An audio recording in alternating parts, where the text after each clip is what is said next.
Today, in our discussion of minority groups, we have with us two guests. One is Minister Malcolm X. Shabazz, one of the top leaders of the Nation of Islam, or the so-called black Muslims. And we also have Mr. Herman Blake, one of the teaching assistants in the course.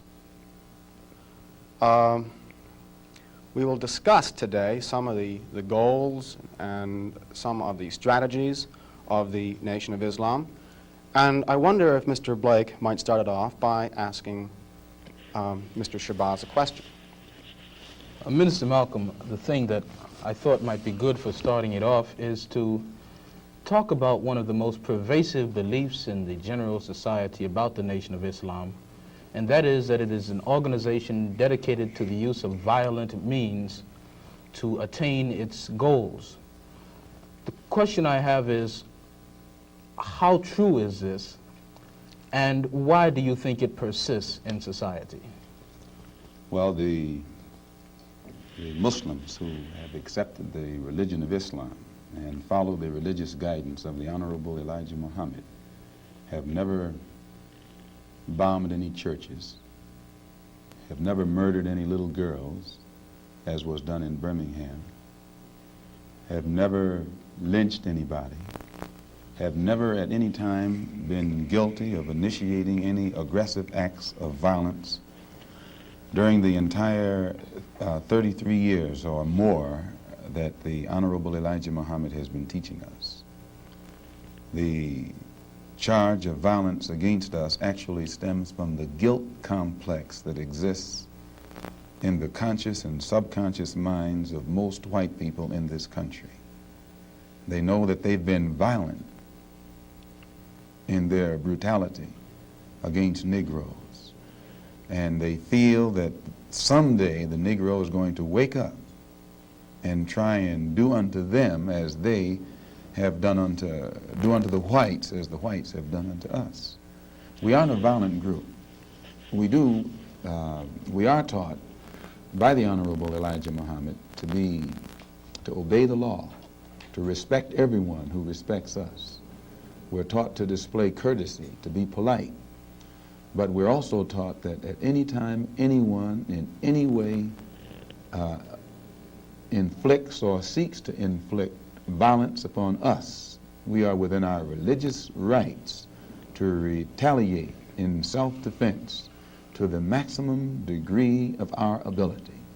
We never initiate any violence upon anyone, but if anyone attacks us, we reserve the right to defend ourselves.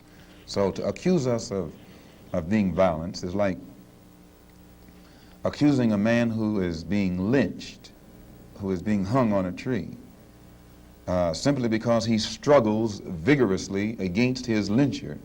The victim is accused of violence, but the lyncher is never accused of violence. And I only point this out because the various racist groups that are set up in this country by whites and who have actually practiced violence against blacks for 400 years are never associated or identified or made synonymous with the term violence. But whites speak of Muslims almost synonymously with violence. Whenever Muslims are mentioned by them, violence is brought up, but it's not connected with any other group. This is a sort of a propaganda tactic, or what I would call psychological warfare, to in some way make the image of the Muslims in this country be a violent image rather than a religious image.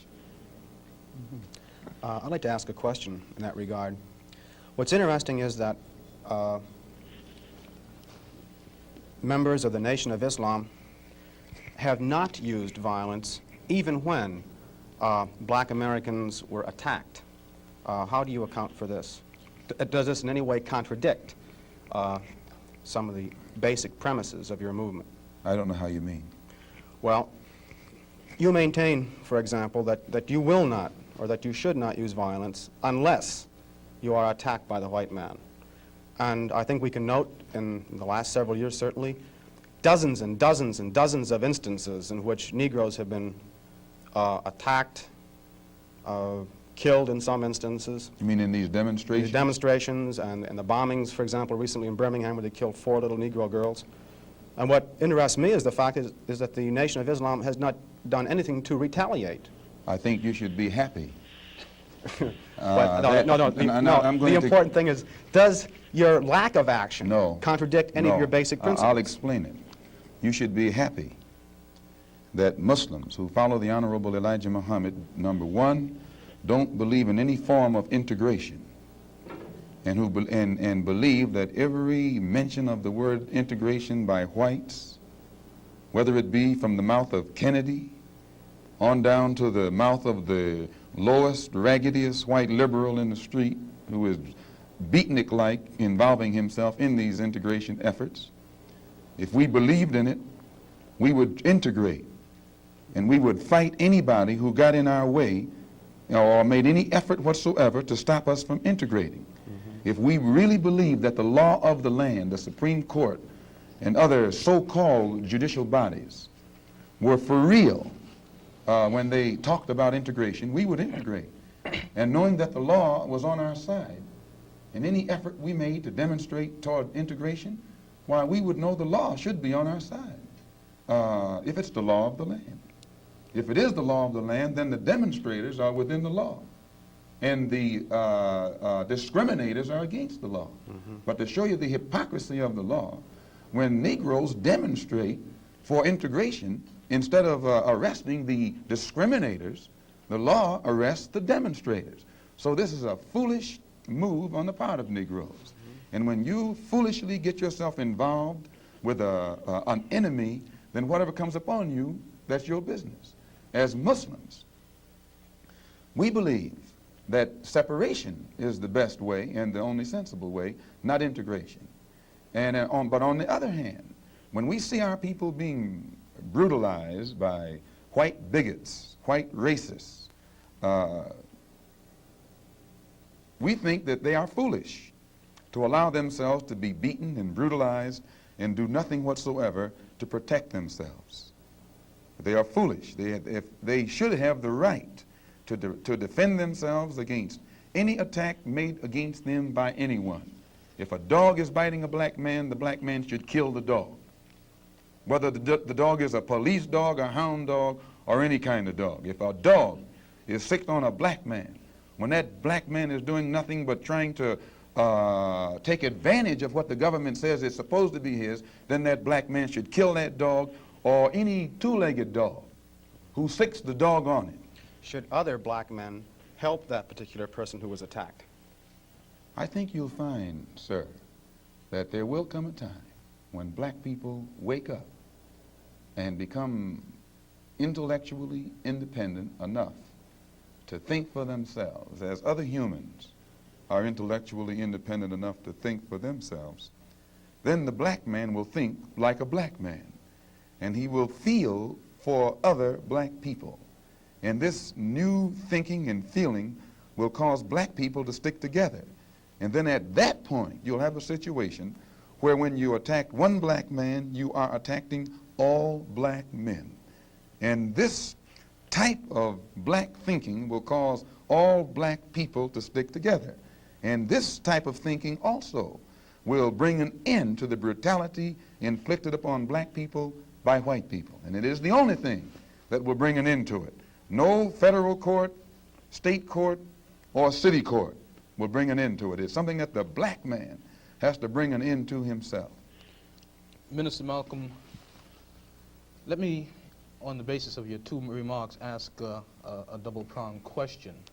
One, is it then your assertion that the laws with respect to how Negroes are supposed to have equal opportunity and equal rights in this country are not meaningful or believed by whites? And secondly, what is your opinion and attitude toward the civil rights movement in general, and particularly the Reverend Martin Luther King and his philosophy of nonviolent direct action? If the white people really passed meaningful laws it would not be necessary to pass any more laws. There are already enough laws on the law books to protect an American citizen. You only need additional laws when you're dealing with someone who is not regarded as an American citizen. But whites are so hypocritical. They don't want to admit that this black man is not a citizen. So they classify him as a second-class citizen to get around making him a real citizen. If he was a real citizen, you'd need no more laws. You'd need no civil rights legislation. Civil rights, when you have civil rights, you have citizenship. It's automatic. White people don't need laws to protect their citizenship because they're citizens. But they don't want to tell us we're not citizens. And at the same time, they don't want to pass laws that are meaningful enough to protect us as if we were citizens. And the Supreme Court desegregation decision is the best example I know. That's a law from the Supreme Court. 10 years have gone by. No desegregated schools. It hasn't been implemented beyond, I think, 9% in 10 years. So this just shows you the hypocrisy of the American white man. They talk out of both sides of their mouth. And for this reason, we who are Muslims, that is, who believe in the religion of Islam, who believe in God, we don't believe that black people will ever get any laws, get any problem with laws being passed or new persons being put in office, white liberals being put in office. There is nothing that the white man will ever do to bring about true, sincere citizenship or civil rights recognition for black people in this country. Nothing will they ever do. They will always talk it, but they won't practice it. And with the Supreme Court, if the NAACP can tell me that they want a desegregation decision for me 10 years ago, but yet the schools haven't been desegregated, as I say, this is a victory with no victory. It's a victory that you can talk about, but it's a victory you can't show me. So if you represent the NAACP and you are telling me about this great victory you won for me, when I look at you, I have to conclude that either you have been duped yourself or else you are trying to dupe me. And in most instances where the civil rights struggle is involved, there is no civil rights leader can point to me one concrete gain, practical gain, that black people have made in the civil rights field in this country, not only during the past 10 years, but during the past 100 years. Now, the other part was with respect to Mr. King and the nonviolent direct action.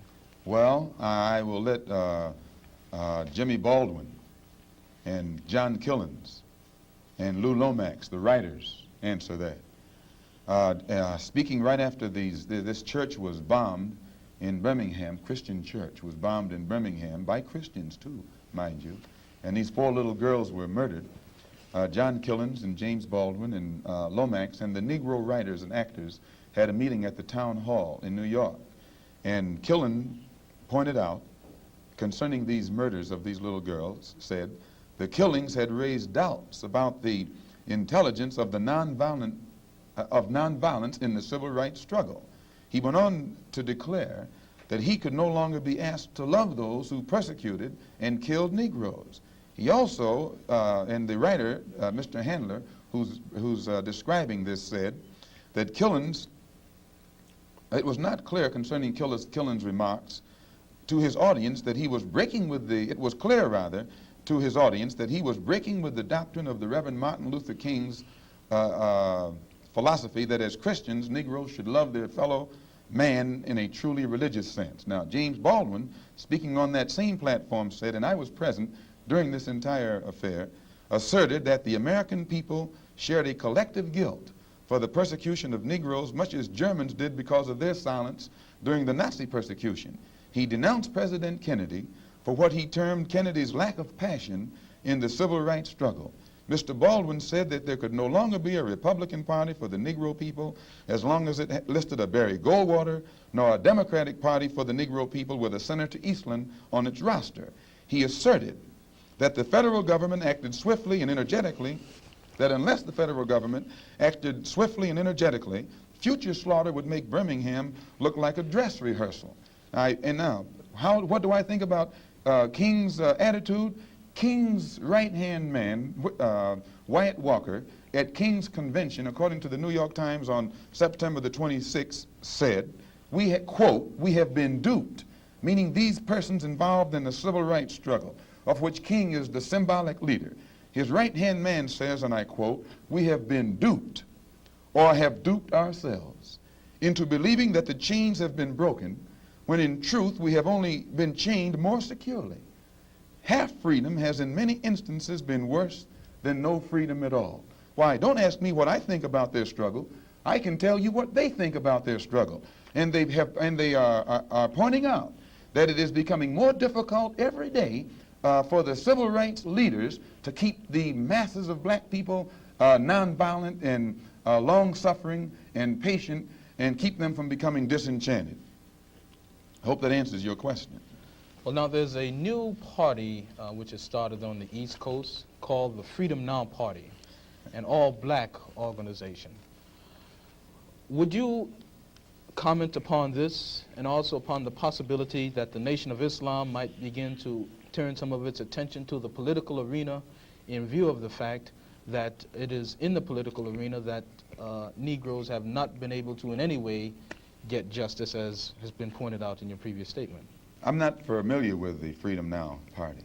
I'm not too familiar with politics, period, only that in the sense that white politicians have usually been very hypocritical where the so-called Negroes are concerned. So I'm a bit disenchanted with politicians and politics. The Honorable Elijah Muhammad is a religious man, and his teaching is religious, and his solutions are religious.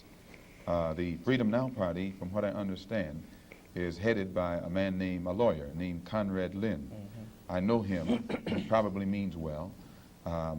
Before passing an opinion on what it is he's trying to do, I would like to analyze it and see who's subsidizing him, see who his friends are, especially who his white friends are. And after a careful analysis, if I could conclude that there was no white support, I would be inclined to have confidence in it. But if I saw him leaning too heavily upon his white liberal friends for support, then I'd be suspicious of that too. The Muslims, in my opinion, represent an all-black party. And the Honorable Elijah Muhammad pointed out at before 10,000 in Philadelphia on September the 29th at a rally that we were having, that in 1964 the black people should band together and do something about selecting and electing representatives, black representatives, politically, who have the rights and the best interests of the black people at heart, and that we should also unite together and sweep out of office all of the black political puppets who are used by the white power structure to continue white supremacy in our communities. In that regard, would you include Congressman Dawson, for example, from Chicago, and some of the people who represent him on the Chicago City Council? In which regard? In the area of acting as a puppet. I don't know what Mr. Muhammad's opinion is of Congressman Dawson. They both live right there in the city of Chicago together. I don't know what his opinion is of Congressman Dawson. I'm suspicious of any Negro, be he politician, be he clergyman, or civic leader who is constantly patted on the back by whites. I have a tendency to lead toward the Negro politician who is constantly condemned by the white power structure. This is my thought pattern. I'm giving you an insight of it. You, though, mentioned Mr. Lynn and saying you'd like to know who his white friends are. Now, I'm wondering if you didn't make a contradictory statement in Muslim terms by using white and friend in the same phrase. That is I to use say, friend in quotes. I see. In other words, if a black man cannot have a white man as a friend. He may have a white man who's friendly, but being friendly and being a friend, I think, are two different things. I think there are many whites who act friendly toward Negroes. A fox acts friendly toward the lamb. And usually the fox is the one who ends up with the lamb chop on his plate. The wolf doesn't act friendly, and therefore the wolf has more difficulty in getting the lamb chop in his plate. I'd like to point out, though, that... And I say that because it is usually if you study the structure of the Negro community, economically, politically, civically, psychologically, and otherwise, it's controlled by the white liberal, who usually poses as the friend of the Negro, who actually differs from the white conservative in the same way that the fox differs from the wolf. Their appetite is the same. Their motives are the same. It's only their mannerisms and methods that differ. I would agree that no doubt there have been a large number of whites who have posed as liberals and as friends of the Negro and who have time and again betrayed the Negro. On the other hand, I think one could point to a large number of whites who have struggled for civil rights, Give me an for example. equality, and have got little or nothing out of it, other than quite a few bruises. Give me an example. Well, the large number of white students who have gone into the South, for example, working for SNCC and other organizations. Not working for SNCC or other organizations, but working for the white political machines who benefit by the voting efforts of Negroes. Okay, I'll be more specific. I would cite Herbert Hill, for example, as a kind of person who has championed Negro job rights, for example, in New York City and elsewhere. He has fought the political machine. First time I met Herbert Hill personally was when they were picketing to stop the working on the Harlem Hospital in Harlem. Negroes for 10 years had to fight the city to get an annex built on the Harlem Hospital. Because in Harlem we need a hospital more so than anything else. Our people are sick. Plus we do a lot of cutting and shooting of each other, though we profess to be nonviolent. And Herbert Hill brought his forces out and stopped the working on that site. This is the first time I ever saw him. Then when work was brought to a halt on a hospital in Harlem, the same Negroes tried to stop the work at the Downstate Medical Center in Brooklyn, which is predominantly white. They were out there for 3 months during the summer, couldn't stop anything. And I never saw Herbert Hill out there one time. Now, whenever it takes a stoppage of something that's going to affect the white man, you find the white liberal absent. But when it involves something that primarily will affect the best interests of black people and black people only, then that white liberal is present. Herbert Hill is the labor secretary for the NAACP. And if he was interested in black people, he would prepare a black man with the type of knowledge and understanding of the labor troubles involving black people that would enable a black man to sit in the same position as Secretary of Labor or Labor Secretary in the NAACP. I'm suspicious of whites who join Negroes and always have to be in the lead, who always have to be the head, who always have to be at the top in Negro organizations. Those whites who really have the interest of blacks at heart, let them give some advice to some Negroes and stand on the sideline. But don't join the organization and then get at the head of it and pose as a friend of Negroes. Well, I would defend his sincerity and his commitment. And more than that, I would say that just because a person is a Negro or a black American does not mean that he's going to struggle for Negro rights or for jobs for Negroes or anything else. I think that today you could point to a large number of Negro leaders who have consistently betrayed Negroes in a whole host of areas. They aren't really Negro leaders. These are puppets that have been put in front of the Negro community by white liberals. These are parrots that have been put in front of the Negro community by white liberals. You can't name me a Negro leader who has been betrayed Negroes, who has not been endorsed, sanctioned, subsidized, and supported by the white liberals. Minister Malcolm, I'd like to... Well, I could cite one example would be Congressman Dawson, for example, in Chicago. In Chicago, a large number of liberals located in the Hyde Park district have consistently fought Dawson and his betrayals of the Negro, and they've also fought some of the people who represent Dawson on the Chicago City Council. The only Negro I know who is constantly fought, only Negro politician that I know who is constantly fought by white liberals is Adam Clayton Powell. And they call him a racist because he speaks so bluntly on the race issue. But I'm not, as I said, not too familiar with Dawson and his work. Let me return to the Nation of Islam per se, Minister, by raising a question which struck me as a result of reading some of Baldwin's work, namely The Fire Next Time. Baldwin pointed out that in Harlem for many years he had passed the street corners and the soapboxes and heard people speaking from these platforms who were known as black nationalists, and nobody was listening. And he said all of a sudden he realized that people were beginning to listen to the Muslim speakers on the street corners in Harlem. The message essentially was the same, but it was that now many people were listening to what this message was. And you pointed out that the Nation of Islam has been in the picture for about 33 years. What is it, in your judgment, that has caused this tremendous amount of support that the Nation of Islam has garnered in the Negro community in, say, the last 10 years? When you put a seed in the soil, it remains beneath the soil until the season changes. And when the season changes, the seasonal change automatically brings about rather atmospheric conditions, bring about a seasonal change that makes that seed come up or crop grow in its appointed time.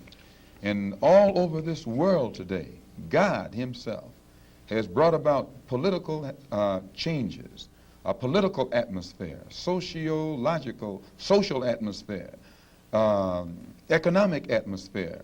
These economic conditions, these political conditions and social conditions combine to bring about a situation that is making black people in America more receptive, their mind more fertile to the seed of truth that the Honorable Elijah Muhammad has been planting for 30-some years. And this is springing up today and causing our people to see and understand now what they couldn't see and understand before. What is the nature of this situation which is making black people more receptive?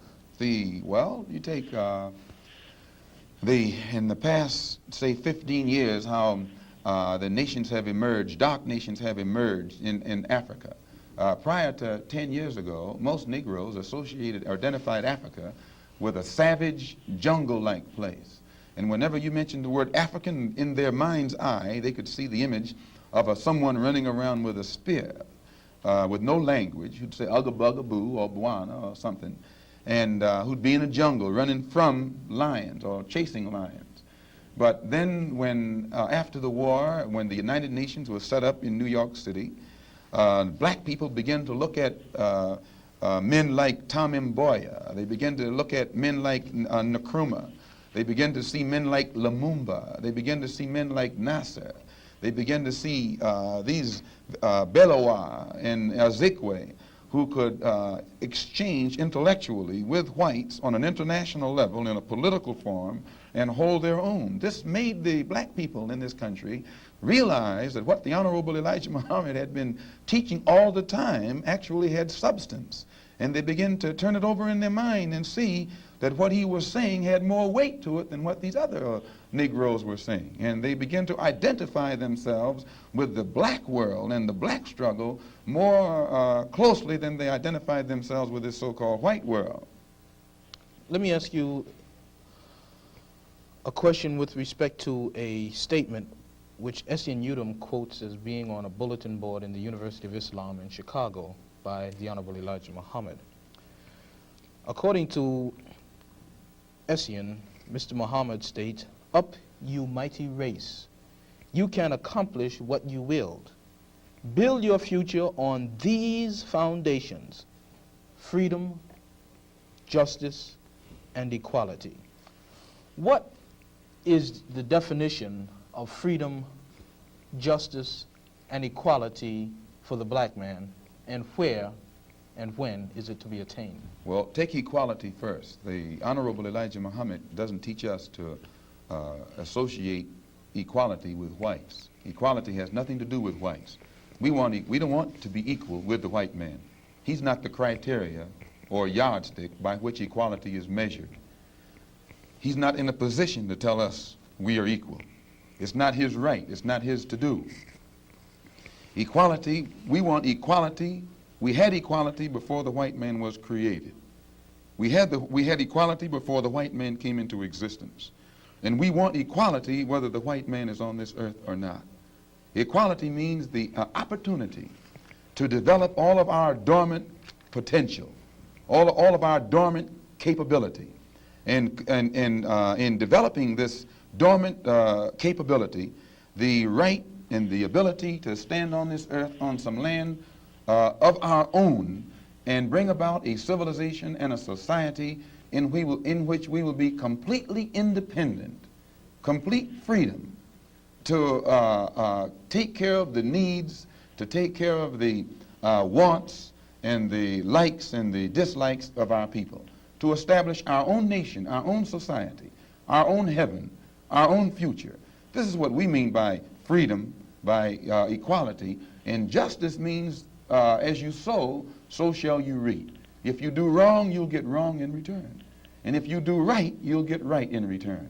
When you're in your own nation, in your own land, you're in a position to get justice. But when you're in another man's country, in another man's land, under another man's flag, and under another man's government, and under another man's court system, you have to look to that other man for justice, and you'll never get it. And Negroes in this country probably are authorities on that. Yeah. To what extent does this formulation approach that expounded by Zionists? They, for example, many Zionists maintain they could never expect justice in the Tsarist courts and the courts found in other countries in Eastern Europe and so on. And they decided that it would be wise to establish a separate state in Israel. And all of the world powers got together, the white world powers, I should say, got together and helped all of these white Jews to establish a separate state in the heart of dark-skinned people's territory. And if white people can get together and let other whites, help other whites to establish an independent nation right in the midst of dark-skinned people, and then we don't see where white people should be so much against the Honorable Elijah Muhammad's solution, not of setting up an independent dark nation in white people's property, but he's asking the opportunity to set up an independent nation on our own continent. Let us leave America and go back home among our own people on our own land and set up our own independent society. But all he says is that this government, which made us slaves, should supply the transportation for us to get back home and give us all of the machinery and the tools necessary for us to till the soil and establish our own agricultural system to feed and clothe our people, our own economy, and in some way become an independent people among our own people on our own continent. This is intelligent. And Zionists should never criticize us. You say then that the United States is not the black man's country. Definitely American not. laws No, are no. not black man's laws. No. So, American laws are not the black man's laws. well, the laws here in America were made by white people for the benefit of white people.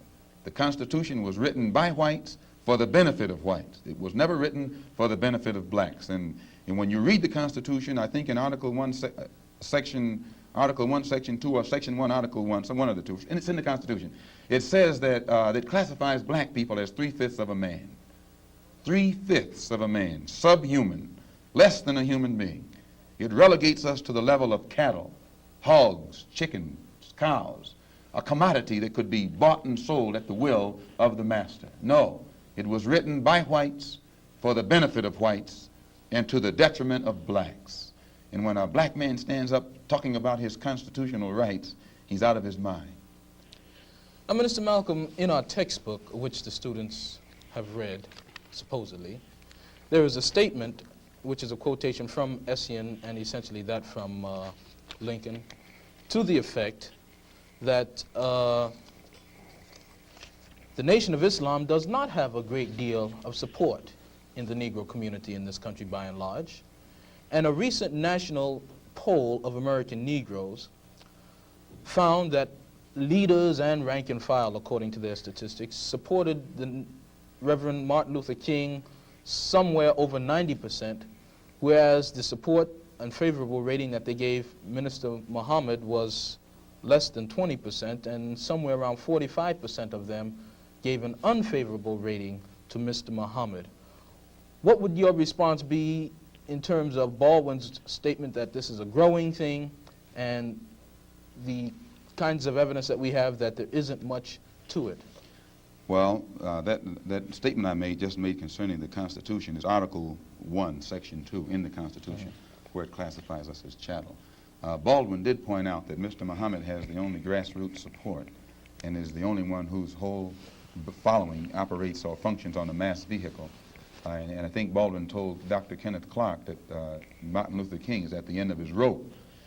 Now, concerning the poll taken by Newsweek magazine, I think you said that this was the leaders who said that, who went with King and against Mr. Muhammad around 90%. I just told you a little while ago, these leaders that they call leaders, this included Lena Horne, this included Dick Gregory, and this included comedians, comics, trumpet players, baseball players. Show me in the white community where a comedian is a white leader. Show me in the white community where a singer is a white leader, or a dancer or a trumpet player is a white leader. These aren't leaders. These are puppets and clowns that have been set up over the white community and over the black community by the white community and have been made celebrities and usually say exactly what they know that the white man wants to hear. And it is an honor, actually, that they endorsed Dr. Martin Luther King and were against the Honorable Elijah Muhammad. That's actually an honor. Now, when you say that they also, in this same Newsweek poll magazine, I think the pollster said that he went into the Negro community and asked about the Muslims. And many Negroes whom he asked said, well, I never heard of the Muslims. Who are they? You know, This is the rank and file we're talking about. Oh, yeah. Now, when they got down to the rank and file, this was the answers that they got. This is equivalent to the situation in Kenya during the Mau Mau uprising, when many frightened whites in Kenya, Africa, would go among the Africans and ask them, what about the Mau Mau? And the African would say, I never heard of them. And the same white man who would ask the African this question and very naively believe what the African said, when he went to bed that night, he would lose his head. And usually the one who took his head was the same African who told him that afternoon he had never heard of the Mau Mau.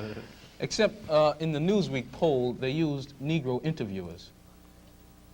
You'll find that oftentimes Negroes are as much on guard around Negro interviewers, who usually represent the bourgeois element of Negroes, as they are on guard around whites.